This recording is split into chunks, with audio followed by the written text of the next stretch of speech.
प्रश्न नम्बर 1, सबैभन्दा महँगो धातु कुन हो? सबैभन्दा महँगो धातु चाहिँ रेडियम हो। प्रश्न नम्बर 2, नेपालमा मात्र पाइने चरा कुन हो? नेपालमा मात्र पाइने चरा काडे भ्याकुर हो। प्रश्न नम्बर 3, पञ्चायतको मलामी कसलाई भनिन्छ? पञ्चायतको मलामी चाहिँ मरिचमान सिंहलाई भनिन्छ। प्रश्न नम्बर 4, कमैयाले साउलाई तिर्ने ऋणलाई के भनिन्छ? कमैयाले साउलाई तिर्ने ऋणलाई सोकी भनिन्छ। प्रश्न नम्बर 5, जय नेपाल शब्द प्रयोग गर्ने पहिलो व्यक्ति को हुन्? जय नेपाल शब्द प्रयोग गर्ने पहिलो व्यक्ति शहीद सुखराज शास्त्री हुन्। प्रश्न नम्बर 6, नेपालमा पहिलो पटक संविधान सभाको निर्वाचन कहिले भएको हो? नेपालमा पहिलो पटक चाहिँ संविधान सभाको निर्वाचन 2064 चैत्र 8 गते भएको थियो।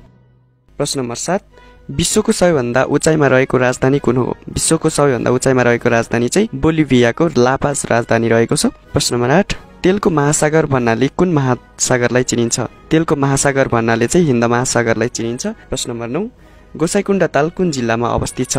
गोसाइकुण्ड ताल रसुवा जिल्लामा अवस्थित छ। रसुवा जिल्लामा रहेको गोसाइकुण्ड ताल समुद्री सतहदेखि 4380 मिटर उचाइमा रहेको छ। त्यसैगरी प्रश्न नम्बर 10, रूप्से झरना कुन जिल्लामा पर्दछ? रूप्से झरना चाहिँ म्याग्दी जिल्लामा पर्दछ। प्रश्न नम्बर 11, महाद्वीपीय प्रवाह सिद्धान्तका प्रवर्तक कसलाई मानिन्छ? महाद्वीपीय प्रवाह सिद्धान्तका प्रवर्तक अल्फ्रेड वेगनरलाई मानिन्छ। प्रश्न नम्बर 12, मरुभूमि नभएको एकमात्र महादेश कुन हो? मरुभूमि नभएको एकमात्र महादेश चाहिँ युरोप महादेश हो। प्रश्न नम्बर 13, जनसङ्ख्याको हिसाबले सबैभन्दा सानो मानव बस्ती भएको महादेश कुन हो? जनसङ्ख्याको हिसाबले सबैभन्दा सानो मानव बस्ती भएको महादेश चाहिँ अस्ट्रेलिया महादेश रहेको छ। त्यसैगरी प्रश्न नम्बर 14, कुन महादेशलाई सबैभन्दा बढी आर्थिक क्षमता भएको महादेश मानिन्छ? उत्तर अमेरिका महादेशलाई चाहिँ सबैभन्दा बढी आर्थिक क्षमता भएको महादेश मानिन्छ। प्रश्न नम्बर 15, सवारी साधनको पाङ्ग्राले तय गरेको दूरी नाप्ने यन्त्रलाई के भनिन्छ? सवारी साधनको पाङ्ग्राले तय गरेको दूरी नाप्ने यन्त्रलाई ओडोमिटर भनिन्छ। प्रश्न नम्बर 16, विद्युत विच्छेदनको सिद्धान्तको प्रतिपादक हुन्? विद्युत विच्छेदन सिद्धान्तका प्रतिपादक चाहिँ माइकल फराडे हुन्। प्रश्न नम्बर 17, जुनकिरीको पुच्छर कुन तत्त्वको कारण चम्किलो देखिन्छ? जुनकिरीको पुच्छर चाहिँ लुसिफेरिन नामक तत्त्वका कारण चम्किलो देखिन्छ। प्रश्न नम्बर 18, वातावरण दिवस कहिले मनाइन्छ? वातावरण दिवस चाहिँ जुन 5 मा मनाइन्छ। त्यसैगरी प्रश्न नम्बर 19, विश्वको पहिलो बोल्ने रोबोट कुन हो? विश्वको पहिलो बोल्ने रोबोट चाहिँ किरिबो हो।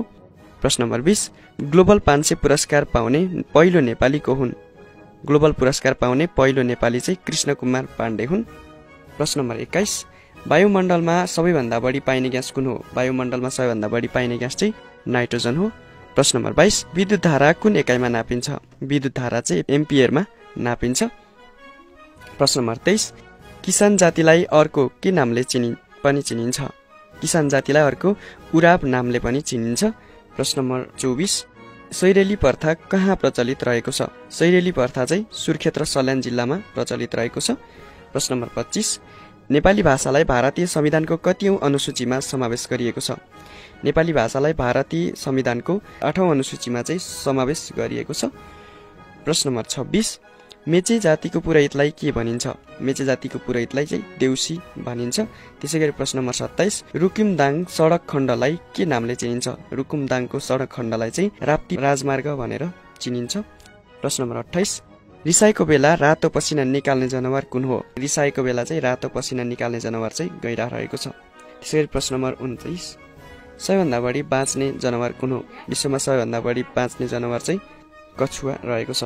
त्यसैगरी प्रश्न नम्बर 30, पृथ्वीको आकाश नीलो छ भने चन्द्रमाको आकाश कस्तो छ? पृथ्वीको आकाश चाहिँ नीलो छ भने चन्द्रमाको आकाश कालो रहेको छ।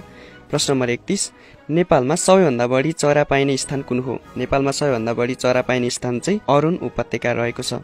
त्यसैगरी प्रश्न नम्बर 32, दिगो विकासको लक्ष्य नम्बर 1 केसँग सम्बन्धित छ? दिगो विकासको लक्ष्य नम्बर 1 मा चाहिँ गरिबीसँग सम्बन्धित रहेको छ। प्रश्न नम्बर 33, यासा गुम्बाको अंग्रेजी नाम के हो? यासा गुम्बाको अंग्रेजी नाम चाहिँ क्याटरपिलर हो। प्रश्न नम्बर 34, नेपालमा कति प्रकारका पन्छीहरूलाई संरक्षित पक्षीको सूचीमा राखिएको छ?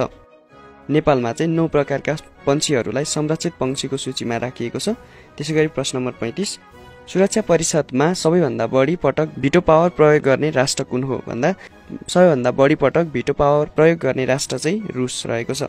प्रश्न नम्बर 36, सार्कको स्थापना कहिले भएको हो? सार्कको स्थापना चाहिँ 8 डिसेम्बर सन् 1985 मा बङ्गलादेशमा भएको हो।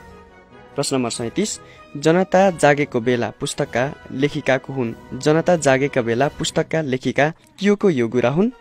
प्रश्न नम्बर 38 भारतको नवनियुक्त राष्ट्रपति द्रौपदी मुर्मू कतियौं भारतीय राष्ट्रपति हुन्। भारतीय नवनियुक्त राष्ट्रपति द्रौपदी मुर्मू 25औं भारतीय राष्ट्रपति हुन्। प्रश्न नम्बर 39 भैरवा स्थित गौतम बुद्ध अन्तर्राष्ट्रिय विमानस्थलको औपचारिक उद्घाटन कहिले गरिएको हो। भैरवा स्थित गौतम बुद्ध अन्तर्राष्ट्रिय विमानस्थलको औपचारिक उद्घाटन भने विक्रम सम्वत 2079 जेठ 2 गते चाहिँ उद्घाटन गरिएको हो। प्रश्न नम्बर 40 लैङ्गिक हिंसाको विरुद्धमा 16 दिने अभियान प्रत्येक वर्ष कहिले मनाइन्छ। लैङ्गिक हिंसा विरुद्ध 16 दिने अभियान प्रत्येक वर्षको नोभेम्बर 25 देखि डिसेम्बर 10 सम्म मनाइन्छ। प्रश्न नम्बर 41 नेपालमा नगरपालिका नभएको जिल्लाको संख्या कतिवटा रहेको छ। नेपालमा नगरपालिका नभएको जिल्लाको संख्या चाहिँ 5 वटा रहेको छ। प्रश्न नम्बर 42 नेपालको हालको मर्यादा क्रमको दोस्रो स्थानमा कसलाई राखिएको छ। नेपालको हालको मर्यादा क्रमको दोस्रो स्थानमा चाहिँ उपराष्ट्रपतिलाई राखिएको छ भने प्रश्न नम्बर 43 मा रहेको छ नेपाल सरकारका प्रथम मुख्य सचिव को हुन्। नेपाल सरकारका प्रथम मुख्य सचिव चाहिँ चन्द्रबहादुर थापा हुन्। त्यसैगरी प्रश्न नम्बर 44 भजन शिरोमणिको उपाधिले चिनिने नेपाली कवि वा लेखक को हुन्। भजन शिरोमणिको उपाधिले चिनिने नेपाली कवि वा लेखक भक्तराज आचार्य हुन्। प्रश्न नम्बर 45 निर्वाचनमा प्रयोग हुने ई भोटिङ मेसिन बनाउने नेपाली दाजुभाइको नाम के हो। निर्वाचनमा प्रयोग हुने ई भोटिङ मेसिन बनाउने नेपाली दाजुभाइ राम रिमाल र लक्ष्मण रिमाल हुन्। प्रश्न नम्बर 46 संयुक्त राष्ट्र संघका आधिकारिक भाषा कतिवटा रहेका छन्। संयुक्त राष्ट्र संघका आधिकारिक भाषा चाहिँ 6 वटा रहेका छन्। प्रश्न नम्बर 47 द्रव्य शाहले कब्जा गर्नु पूर्व गोर्खामा कुन वंशका राजा थिए। द्रव्य शाहले कब्जा गर्नु पूर्व गोर्खामा खड्गा वंशका राजा थिए। प्रश्न नम्बर 48 मनाङको सदरमुकाम चामे कुन नदीको किनारमा अवस्थित छ। मनाङको सदरमुकाम चामे चाहिँ मर्स्याङ्दी नदीको किनारमा अवस्थित छ। प्रश्न नम्बर 49 हुला घर स्थापना गर्ने राणा प्रधानमन्त्री को हुन्। हुला घर स्थापना गर्ने राणा प्रधानमन्त्री चाहिँ रणदीप सिंह हुन्। प्रश्न नम्बर 50 नेपाललाई कहिले धर्मनिरपेक्ष मुलुक घोषणा गरिएको थियो। नेपाललाई चाहिँ विक्रम सम्वत 2063 जेठ 4 गते धर्मनिरपेक्ष मुलुक घोषणा गरिएको थियो। साथीहरू आजको भिडियोमा यति नै प्रश्नहरू रहेको छ। आजको भिडियो तपाईहरुलाई कस्तो लाग्यो कमेन्ट गर्नुहोला। यदि भिडियो राम्रो लाग्यो भने लाइक तथा शेयर गरी च्यानललाई सब्स्क्राइब गर्नुहोला। पार्ट 3 को भिडियो छिटै नै आउनेछ। पार्ट 3 को भिडियो हेर्नका लागि बेल नोटिफिकेसनलाई अलमा सेट गर्नुहोला। धन्यवाद।